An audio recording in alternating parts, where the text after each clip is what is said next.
Assalamualaikum warahmatullahi wabarakatuh.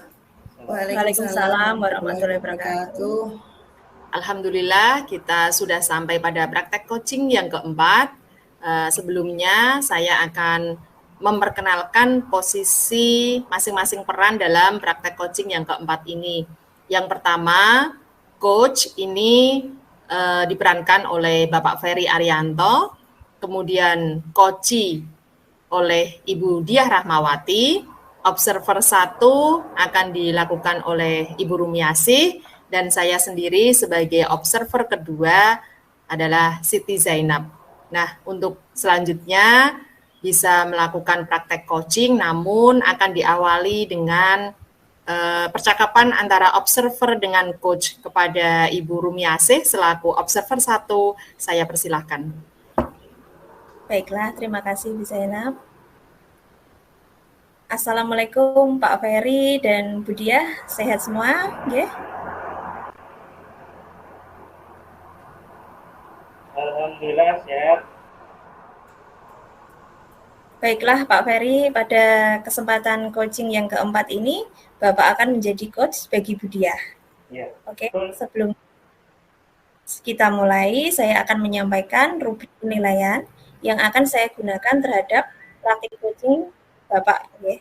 Yaitu yang pertama nanti tercapainya alur tirta pada proses coaching yang dilakukan. Kemudian yang kedua adanya kompetensi coach, yaitu present, kehadiran penuh, kemudian mendengarkan aktif, dan juga menggali pertanyaan yang berbobot. Jelas ya Pak Ferry? Oke. Pak Ferry, sebelum kita mulai coaching nih ya. Saya akan beberapa pertanyaan yang perlu saya konfirmasi dulu dengan Pak Ferry. Yang pertama, kompetensi coaching apa saja yang ingin Bapak kembangkan dalam praktik coaching hari ini? 3 kompetensi dari coaching saya adalah kesadaran diri yang pertama, kemudian mendengarkan aktif, dan tentunya adalah memberikan pertanyaan yang berbobot pada coaching. Begitu ya. Kemudian selanjutnya kompetensi mana nih yang secara spesifik nanti ingin diobservasi dari ketiga kompetensi tadi Pak Ferry? Kira-kira nanti yang saya mau lakukan yaitu mendengarkan aktif. Kompetensi dalam mendengarkan aktif ya. Kemudian kira-kira nih bagaimana indikator ketercapaian dari tujuan yang ingin Bapak kembangkan tadi ya. Kira-kira indikatornya apa yang ingin dicapai? Indikator dari ketercapaian kompetensi saya nanti adalah saya akan berusaha menyimak apa-apa saja dari permasalahan dari coachee saya nanti, itu tentang dengan menyadari pemikiran dari coachee dan berusaha tidak memberikan label tentang masalah dari coachee saya. Itu dengan cara lalu mengkonfirmasi dengan sangat berhati-hati Bu, dengan memahami makna dari permasalahan yang dihadapi coachee. Oke, luar biasa Pak Ferry, sepertinya sudah sangat siap sekali ya menjadi coach. Baiklah, sekarang segera kita mulai saja coaching kasus yang keempat. Silakan Pak Ferry sebagai coach, Bu Diah sebagai coachee. Pak Ferry, gimana nih kabarnya Bapak? Alhamdulillah sehat Bu Diah. Bu Diah sendiri bagaimana nih? Sehat juga kan? Alhamdulillah sehat juga Pak. Oh iya Pak Ferry, bolehkah saya meminta waktunya sebentar? Saya ingin sharing mengenai masalah saya di kelas nih Pak. Oh iya Bu, silakan Bu Diah. Apa yang mau diceritakan ini? Ada apa dengan kelasnya? Jadi begini Pak Ferry, di kelas saya itu ada salah satu murid yang setiap pagi berangkat ke sekolah selalu diantar ibunya. Kemudian ketika akan ditinggal ibunya pulang, dia menangis. Anak tersebut maunya selalu ditunggu ibunya terus, Pak. Jadi ibunya ya selalu mendampingi anaknya di dalam kelas. Sedangkan saya sebagai wali kelasnya tentunya merasa tidak nyaman dan terganggu ketika mengajar ada orang tua murid yang ikut serta di dalam kelas. Jadi harapan saya agar murid saya itu menjadi lebih mandiri dan tidak bergantung pada ibunya terus seperti itu, Pak. Oke, oke, oke, oke, oke. Sebelum kita melanjutkan pembicaraan ini, Bu ya, kira-kira nih, apa yang Ibu Dia harapkan dari obrolan kita hari ini? Baik, Bapak. Saya di sini mengharapkan sebuah solusi atau titik temu atas permasalahan yang saya hadapi ini, Pak. Jadi tadi tentang bagaimana agar murid saya tidak menangis lagi apabila ditinggal ibunya pulang, agar lebih mandiri dan mau ditinggal ibunya seperti teman-temannya yang lain, Pak. Oke, baik-baik, Bu. Jadi, Bu Dia mengharapkan muridnya tadi itu lebih mandiri dan tidak nangis ya ketika ditinggal pulang ibunya. Kemudian menurut Bu Dia nih, yang dikatakan anak mandiri itu seperti apa sih, Bu? Kalau menurut saya ini ya Pak ya, kalau mandiri seusia murid saya tadi ya anak itu tidak tergantung ya Pak, tidak bergantung pada orang lain dalam hal sekecil apapun dan harus berusaha melakukannya sendiri Pak. Begitu ya, Bu ya. Kira-kira indikator murid Ibu tadi bisa dikatakan mandiri itu seperti apa, Bu? Kalau kasus murid saya tadi ya setidaknya harus berani Pak dan mandiri berangkat ke sekolah sendiri. Ya minimal tidak menangis lah Pak ketika ditinggal oleh ibunya pulang. Jadi indikator utamanya itu berarti anak tidak menangis dan berani datang ke sekolah meskipun ditinggal pulang ibunya ya, Bu ya. Nah, kira-kira apa ya, Bu ya, yang menyebabkan murid itu tadi itu menangis ketika ditinggal orang tuanya? Apa ya Pak?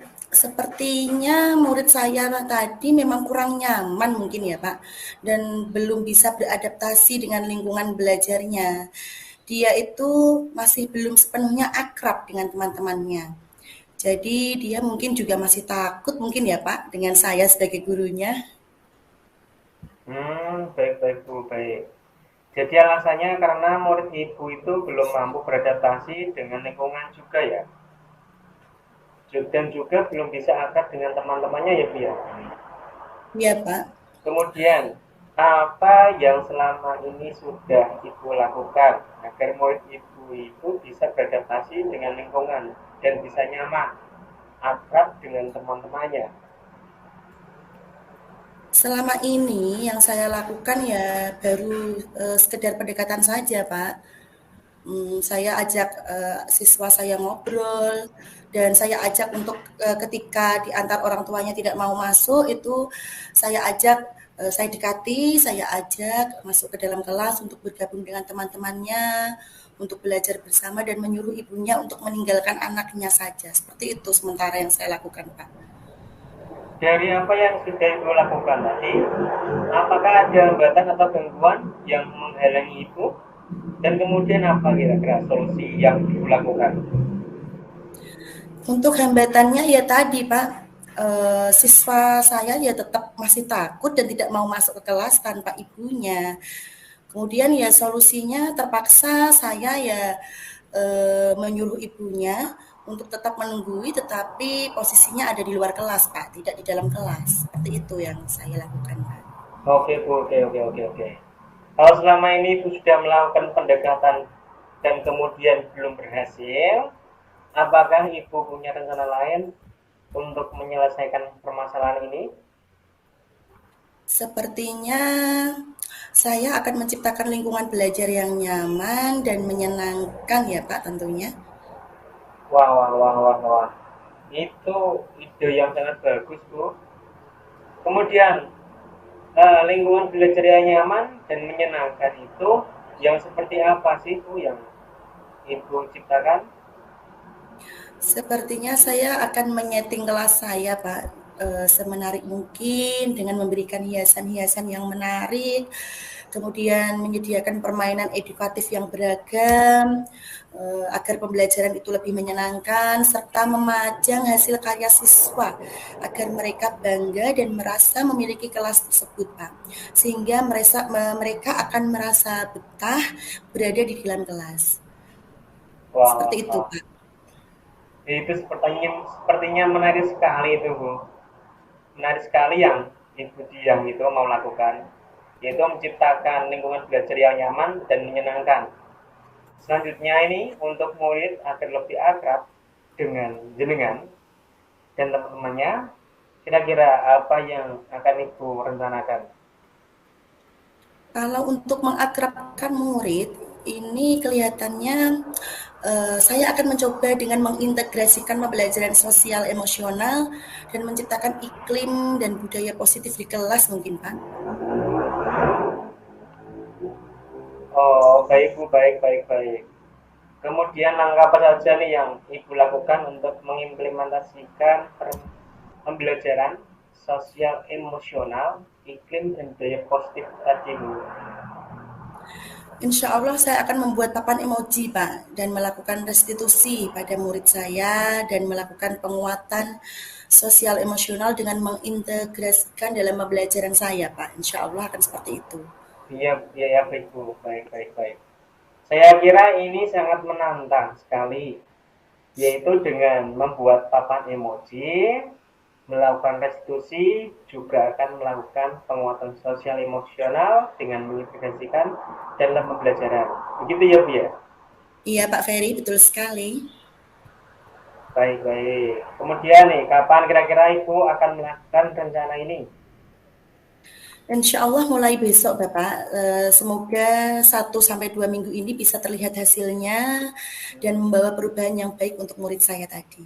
Baik, Bu, baik, baik, ya. Selanjutnya, apa komitmen dari Ibu terhadap rencana Ibu tadi?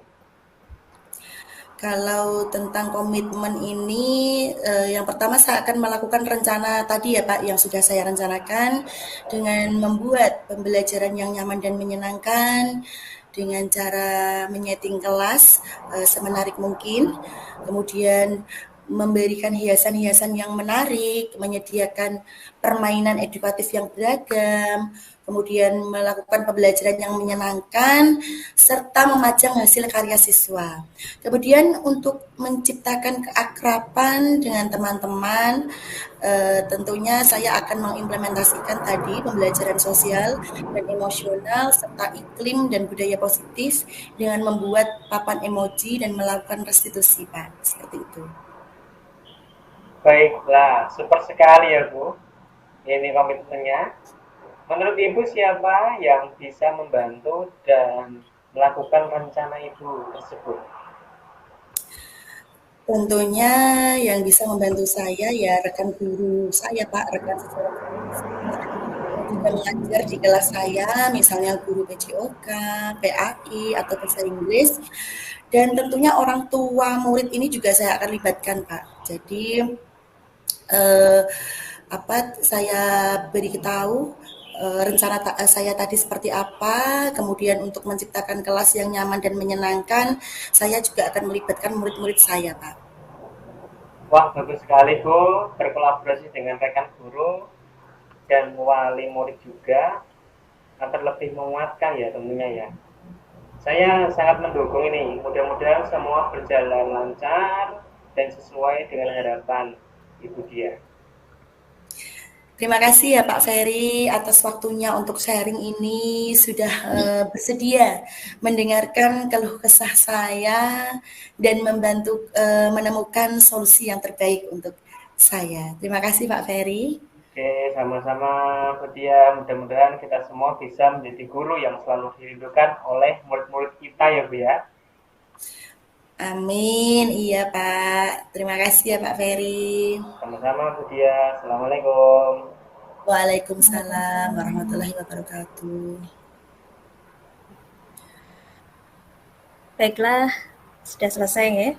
Pak Ferry, Bu Dia tadi sudah melakukan praktik coaching yang luar biasa.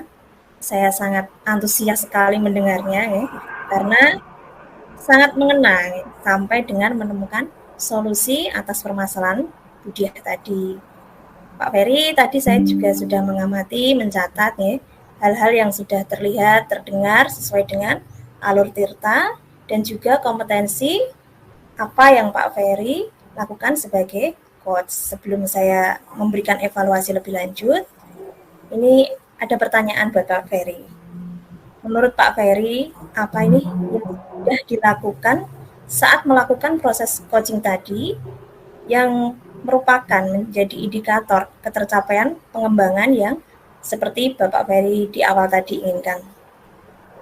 Ya, Bu, kalau tadi kompetensi yang spesifik yang akan saya harapkan itu mendengarkan aktif, dan tadi sudah saya lakukan dengan baik, yaitu dengan cara menyadari pemikiran coach dan berusaha selalu mengkonfirmasi dengan sangat berhati-hati tentunya. Sehingga dengan mendengarkan aktif, saya sebagai coach bisa memberikan pertanyaan-pertanyaan yang lebih ya kepada si coach untuk bisa menemukan solusi-solusi dari permasalahan tersebut. Dan saya juga sebagai coach itu saya matikan dulu semuanya dari apa-apa WhatsApp dari yang mengganggu saya berusaha mendengarkan apa permasalahan apa yang dialami oleh coach saya. Seperti itu Bu, kira-kira Bu. Bagus sekali Pak Ferry, memang luar biasa nggih. Tadi bisa melakukan kompetensi mendengarkan aktif dengan sangat baik. Selanjutnya saya akan memberikan evaluasi terhadap proses coaching yang Bapak lakukan tadi. Yang pertama, saya rasa yang sudah berjalan dengan baik selama percakapan coaching tadi yaitu secara keseluruhan antara coach dan coachee sudah terjalin kemitraan yang bagus sehingga percakapan sudah nampak natural, akrab, nyaman ya, sebagai rekan, mitra yang setara, tidak ada jarak. Kemudian suasananya juga sudah tenang, hangat. Ya.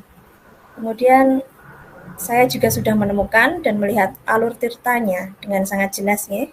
Pada alur tujuan, Pak Ferry tadi sudah ada konfirmasi atau penyampaian rencana dan tujuan percakapan coaching kepada Budiah. Dengan kasus tadi kalau nggak salah ada salah satu murid yang setiap berangkat sekolah itu minta diantar ibunya, kemudian kalau ditinggal itu nangis, ya. Kemudian pada alur tujuan, alur identifikasi, Pak Ferry juga sudah mengajukan pertanyaan-pertanyaan yang menurut saya sudah berbobot untuk menggali segala kekuatan dan kompetensi yang ada pada Budiah sebagai coach tadi, menanyakan apa ide solusi yang dapat dilakukan oleh Budiah atas permasalahannya. Kemudian pada alur rencana aksi sudah bagus, luar biasa ya, Pak Ferry sudah nampak mampu memunculkan langkah aksi yang akan dilakukan oleh Budiah. Tadi ya, aksinya segera menyeting kelas ya, semenarik mungkin dengan memberikan hiasan-hiasan, menyediakan permainan edukatif, ya, terus memajang hasil karya, dan sebagainya. Kalau tidak salah tadi juga menerapkan pembelajaran sosial emosional dan menciptakan iklim budaya positif di kelas, luar biasa sekali.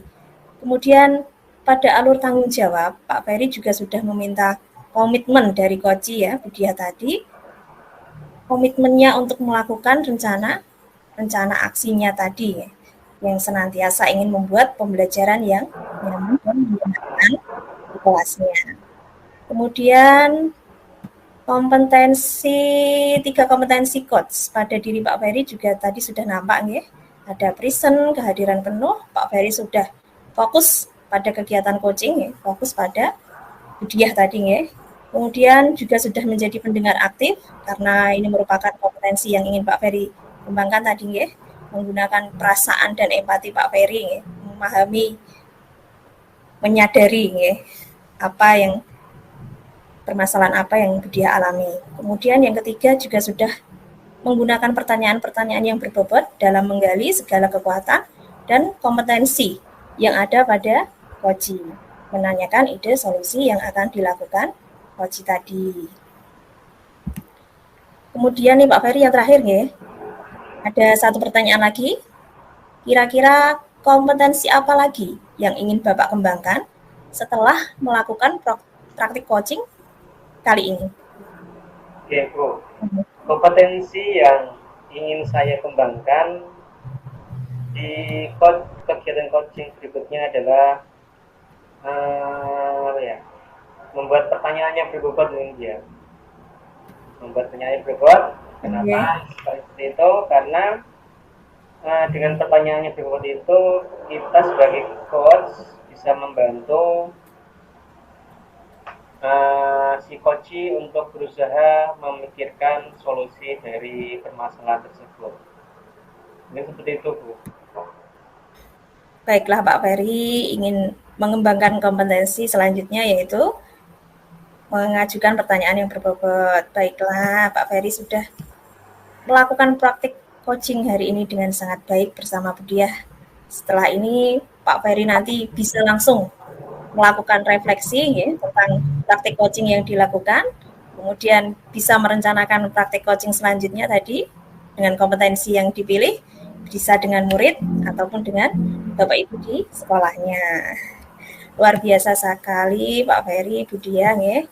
Semoga praktik coaching hari ini dapat memberikan manfaat bagi kita semua. Salam semangat guru hebat. Ya. Terima kasih, Guru. Ya, terima kasih Pak Ferry. Wassalamualaikum warahmatullahi wabarakatuh. Waalaikumsalam warahmatullahi wabarakatuh. Pemirsa Bu Juara, ini tadi kegiatan coaching kita yang terdiri dari coach, dan pengamat.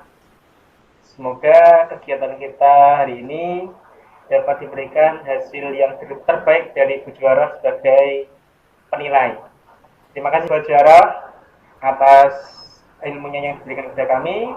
Saya Pak Fadi Arianto bersama rekan-rekan ada Bu Rumiase, Siti Zalina, dan Bu Diah Rahmawati meminta agar Bu Juara memberikan nilai kami yang terbaik untuk kerja kami ini. Alhamdulillah. Wassalamualaikum warahmatullahi wabarakatuh. Waalaikumsalam warahmatullahi wabarakatuh.